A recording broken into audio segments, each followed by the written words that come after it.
将狙击枪上使用的消音器装在左轮手枪上，使用左轮手枪射击会是什么样的效果呢？可以看到，这就是那根又黑又粗的消音器，装在上面，全枪几乎快有一把微冲一样长了。那么它真的能将左轮手枪消音吗？为了看看它和其他左轮手枪的区别，这次以狂暴猎人 Raging Hunter 转轮手枪做对比，他俩使用的子弹都是.500马格南子弹。首先是狂暴猎人 Raging Hunter 转轮手枪射击时的声音，还是能听到有明显的区别的。没听清的话，再来射击一次。这就是两者的区别，一大一小，形成鲜明的对比。那么在装了消音器之后，对它的准度有没有影响呢？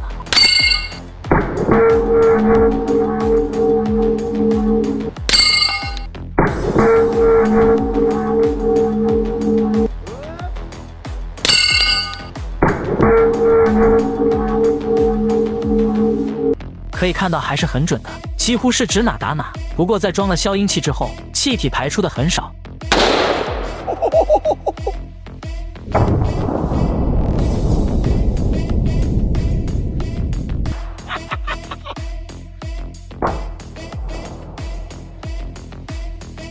两者能很明显的看到区别。经过几轮测试，这支枪的消音效果不错，准度也没有受到影响。不过在射击时气体很难排出，估计使用久了会对枪造成伤害。